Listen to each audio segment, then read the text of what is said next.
The traditionalists said no. The tennis academies said no. The critics said he was just a waste of talent who would rather be on a basketball court than center court. The reason? A kid from Canberra who wore his heart and his temper on his sleeve, who played between the legs shots in Grand Slam finals, and who openly admitted he didn't even like the sport he was destined to dominate. But what if I told you that same bad boy would reach the Wimbledon final and push the greatest of all time to the absolute brink? What if I told you he survived a secret battle with self-harm and a psychiatric ward stay just days before facing Rafael Nadal? And what if I told you that in 2026, after years of being written off, he is staging the most improbable comeback in tennis history? Some say it was arrogance. Others say it was a cry for help. But what if it was something else entirely? His name is Nick Kyrgios. He is the most polarizing figure in sports. And the records were saved. Today you'll see them. Number 1. The basketball star who was forced into tennis. 1995. Canberra, Australia. Nick Kyrgios wasn't born with a racket in his hand, he was born with a basketball. As a teenager, he was a standout point guard, a kid with vision and flair who dreamed of the NBA. But his parents, Norleila and Georgios, saw a different path. They saw a tennis prodigy. At age 14, he was forced to make a choice. He later admitted, "I didn't love tennis. I still don't love it. I was just good at it." The tennis world told him he had to choose, but Nick never truly left the court behind. Even today, you see it in his movement, the no-look passes, the tweener, shots that look like basketball trick plays. He is a basketball player trapped in a tennis player's body, and that internal conflict is exactly why he plays the game like no one else in history. Number 2. The night in a psychiatric ward. London. This is the story Nick kept hidden for years until the world saw the scars on his arm. During one of the darkest periods of his life, Nick was struggling with severe depression and alcohol abuse. He revealed that in 2019, while the world thought he was just being rebellious, he was actually in a psychiatric ward in London. He was having suicidal thoughts. The most shocking part?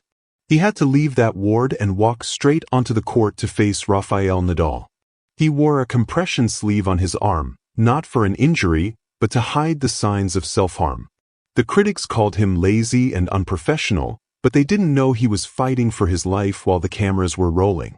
He proved that you can be at the top of the world and still be at your absolute lowest. Number 3. The $113,000 Tool Fine. 2019. Cincinnati Masters. Nick Kyrgios has been fined more than almost any player in the history of the sport, but Cincinnati was the record breaker. In a single match, he smashed 2 rackets, called the chair umpire a tool, and walked off the court to smash equipment in the tunnel. The ATP slapped him with a $113,000 fine, the highest in history for a single incident. The world said he should be banned for life. They said he was a disgrace to the game. But what the cameras didn't show was the pressure of a man who felt he had to be a villain because the hero role was already taken. He became the bad boy by necessity, a shield he used to protect a sensitive kid who just wanted to be understood. Number 4. The 2022 Worst Nightmare Final. July 10, 2022. Wimbledon. The All England club's worst nightmare had come true. Nick Kyrgios was in the final. He showed up wearing a red Nike cap, a direct violation of the strict all-white dress code. He yelled at his own box. He complained about a fan who looked like she'd had 700 drinks, and he played some of the most brilliant tennis ever seen on grass. He took the first set off Novak Djokovic, a feat almost no one does in a final. For 3 hours he pushed the god of tennis to the limit. He didn't win the trophy, but he won something else, respect. Djokovic called it a bromance and told the world, "Nick, you'll be back." He proved that his talent wasn't a waste, it was a weapon that just needed the right target. Number 5. The Banged Your Girlfriend controversy. 2015, Montreal. Nick was just 19 when he uttered the words that would haunt him for a decade. During a match against Stan Wawrinka, A hot mic caught Nick saying, "Kakinaki's banged your girlfriend." The tennis world exploded.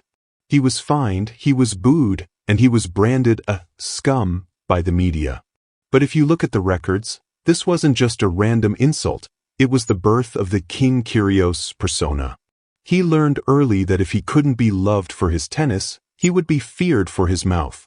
It was a defense mechanism that turned a shy kid from Canberra into a global headline maker. Number 6. The underhand serve that broke the code. For over a century, the underhand serve was considered an insult in tennis. Then came Nick. He started using it against the likes of Nadal and Djokovic, not because he was lazy, but because he was a tactical genius. He realized that if the greats were standing 20 feet behind the baseline, the underhand serve was the most logical move. The traditionalists screamed disrespect, but the stats showed it worked.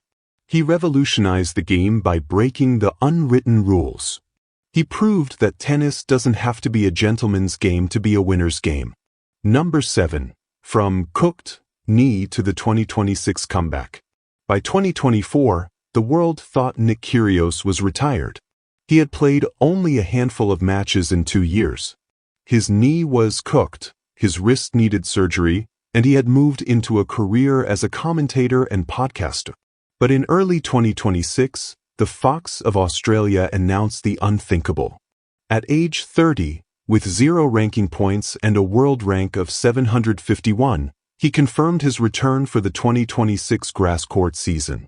He told his 4.4 million followers, "I don't care about the ranking. I just want to put on a show." As of April 2026, he is training for a wild card entry into Wimbledon. The records show he hasn't lost his serve, and the chaotic mess is back for one final act. Number 8. The Battle of the Sexes in Dubai. Late 2025. Dubai. Nick did what no male pro had done in the modern era. He took on the women's world number 1, Aryna Sabalenka, in a high-stakes exhibition. It was billed as the Battle of the Sexes for the digital age. Critics called it a gimmick. They said it was sweaty and content-driven. But the viewership numbers were higher than most ATP 500 finals. Nick won the match, but he did it with a smile, proving that he is the ultimate entertainer the sport needs to survive. He showed that tennis can be fun, loud, and unpredictable without losing its soul. Number 9. The K1ing and his foundation. Despite the bad boy image, the official records of the NK Foundation tell a different story. Nick has spent millions of his own prize money to support underprivileged youth in Australia. He grew up as the son of a Greek father and a Malaysian mother, and he never forgot the struggle of being an outsider. He built sports facilities for kids who, like him, felt they didn't fit into the private school mold of tennis. He proved that you can have a foul mouth and a heart of gold at the same time. He isn't a villain, he's a protector of the kids who don't have a voice. Number 10. The final Wimbledon quest. It is now April 2026.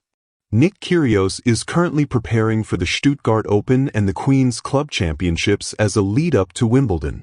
He has no ranking, no seed, and nothing to lose.